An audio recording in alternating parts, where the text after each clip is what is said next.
Good morning students, Bindu Chaudhary is with you in your social science class, and today we are covering unit 4 social justice and the marginalized, and in this one we are covering chapter 8. Chapter 8, it means confronting marginalization. Our first part was cleared in our last session, and today we are covering our part 2, laws for the marginalized. And when we are considering about confronting marginalization, we cleared everything in our part 1 about the marginalization and whom are included in the marginalized. Okay, so today we are covering laws for the marginalized, as we noticed about Sachar committee's report, and as per this report the government makes laws to protect its citizens, and such a committee noticed all these things, and there are specific laws also and policies for the marginalized in our countries, and government appointed Sachar, Mr. Sachar, and as per Sachar committee's report given by Sachar committee, all the new laws imposed in our country, there are policies or schemes that emerge through other means also. It means, what is other means? See, setting up a committee or by undertaking a survey, etc. all the things included in this one, Sachar committee and surveys, and as per all these things the government then makes an effort to promote such policies in order to give opportunities to specific groups. When we are considering about these specific groups, students, we noticed about the marginalized peoples, and when we are considering about marginalized people, then promoting social justice is also important here. When we are considering about social justice, as part of their effort to implement the constitution, both state and central governments create specific schemes for implementation in tribal areas or in areas that have a high Dalit population. So, what's the social justice given to these Dalit population areas and to the tribal areas? Many facilities are given by the side of the government, and as per these facilities we notice that everything is really in a fair position. See, when we are taking example here, for example, the government provides for free or subsidized hostels for students of Dalit and Adivasi communities, so that they can avail of education facilities that may not be available in their localities. So, first one is this example, and as per this one you notice that these types of hostels are available for the better education of Dalits, Adivasis and minority group members, and all these education facilities that may not be available in their localities are provided by the government side for their own betterment and for the betterment of their society members also. In addition to providing certain facilities, the government also operates through laws to ensure that concrete steps are taken to end inequity in the system. As we notice that in our constitution, every citizen have equal rights of everything, and when we notice that inequality is there, then in that time what happened? Government concrete steps are taken to end this inequity in the system, in the society, and for this one government had taken many steps, maybe free or maybe subsidized form, and in this one we studied that many steps, many betterments are given to whom? Are given to the Dalits, are given to the Adivasi minority communities. One such law and policies are also there, as we noticed the reservation policy. So what is this one? We will study here is the reservation policy that today is both significant and highly contentious. So first of all, what is this one? Reservation policy. So the laws which reserve seats in education and government employment for Dalits and Adivasis are based on many important things. What are that important things? See, based on an important argument that in a society like ours. So first of all, what's hostels to the Adivasis and Dalits and tribal peoples. Next is what? Next is the reserve seats in education as well as government employment for whom? For Dalits and Adivasi peoples.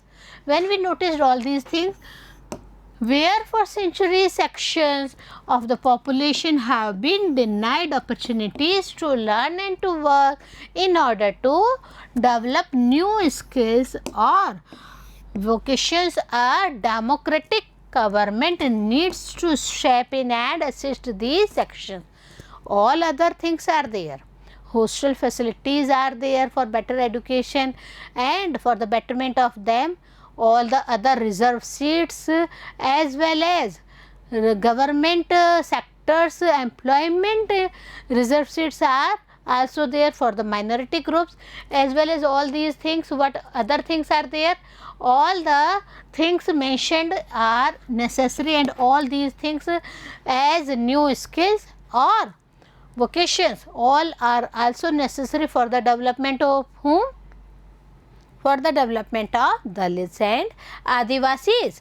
And all these steps are taken by whom? All these steps are taken by the democratic government, because there is a need to step in and assist these sections for the betterment of the life of the minority groups. When we are considering, we have many arguments related to this. First of all, what's the argument? We have a question here. How does the reservation policy work? When we notice that reservations are there in the government sectors, employment as well as for the other things also, then what's the important reservation policy here? See, governments across India have their own list of scheduled castes or Dalits, scheduled tribes and backward and most backward caste. First of all, this is clear in your mind about the concept of SC, scheduled caste. It means for Dalits, and STs, it means scheduled tribes, and as well as backward classes also and most backward castes also. So first of all, the reservation policy work with this type. We have central list of reservation to SC, STs and other backward classes is different, and we have state reservation policy totally differ from central is also there. See, the central government too has its list, and as per that list, whomsoever considered as the minority is totally clear with caste in that one, same with the state also. And when we are considering all these things, see, students applying to educational institutions and those applying for posts in government are expected to furnish proof. Is it easy that everyone can enter in the policies? Reservation policies? No, that has also a criteria. What type of criteria, students? See here, criteria to furnish proof of their caste or tribe states in the form of caste and tribe certificates.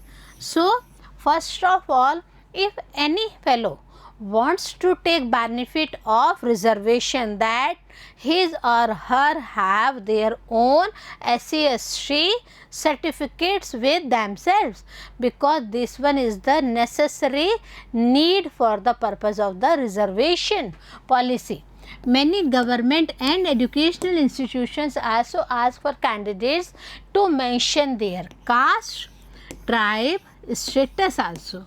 As you noticed also that whenever you want to fill any form, or your parents or your big brothers, sisters want to fill any form, what's the real requirement mentioned in that one? That mention the caste or tribe status or OBC status or general status in the form. So, this is the first necessary need. Okay. If a particular Dalit caste or a certain tribe is on the government's list, then a candidate from that caste or tribe can avail of the benefit of reservation. So, this is clear in your mind that who will take the benefit of the reservation policy? He or she who has their own SC/ST certificates. First thing. Next thing is what? That every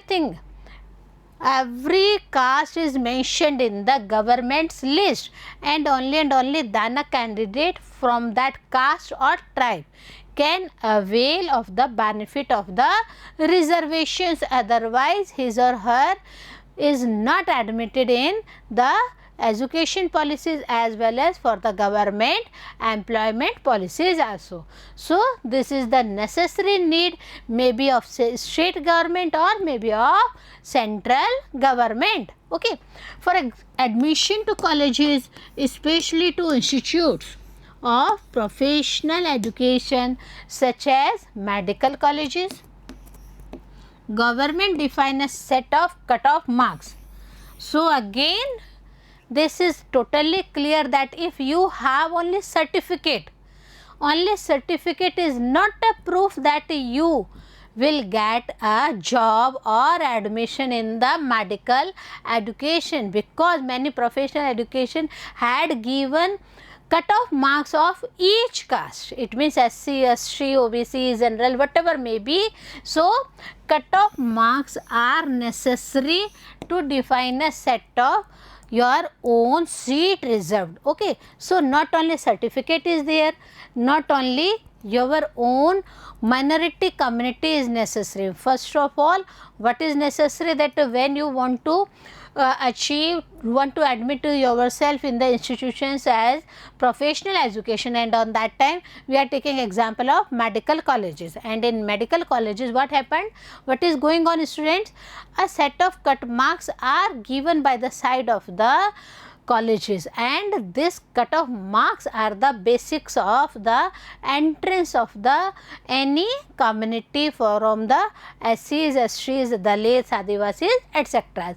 When we are mentioning all these things, this means that not all Dalits and tribal candidates can qualify for admission.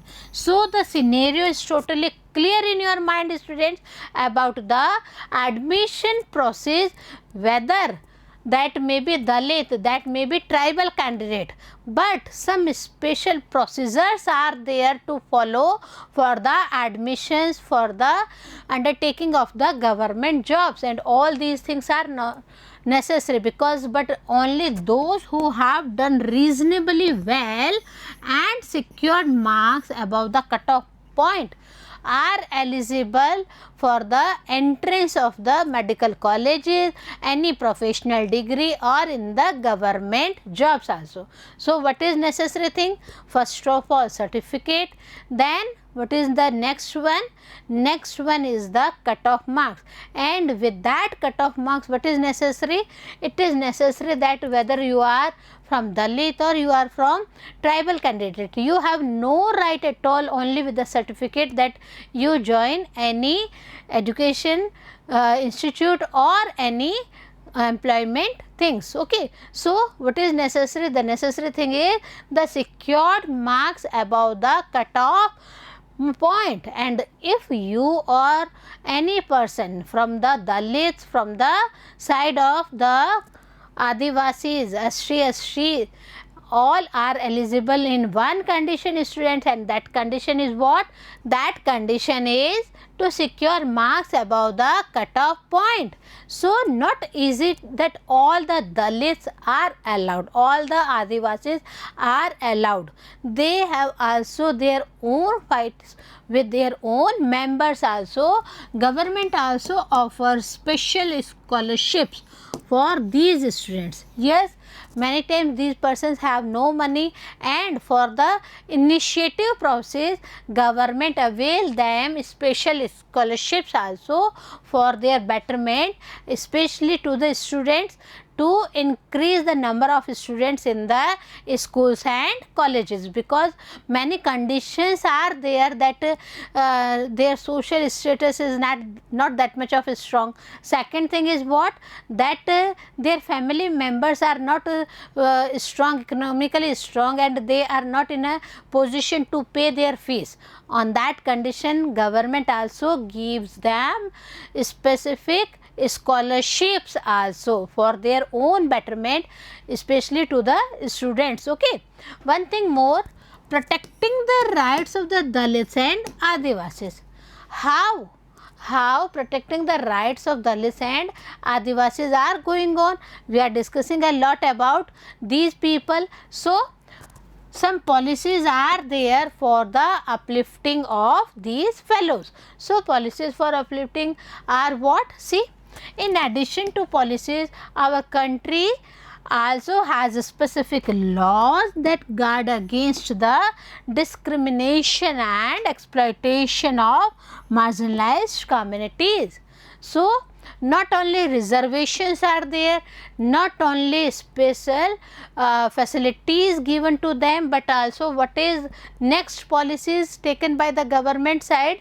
The next policy is the specific laws related to guard against the discrimination and exploitation of whom? Of the marginalized community members. And with that one, everything is clear in the concept of their mind that what's going on with them. So, let us read the following case study adapted from a real life account to understand how Dalits use the protection that laws provide. And in this one we will study about the case of the priest of a village and a member of the Dalits family who fought for his own rights, for the rights of the family members, and is spoiled not only by the rich persons but also from his own community members. But in our next part, so stay with us. Have a nice day.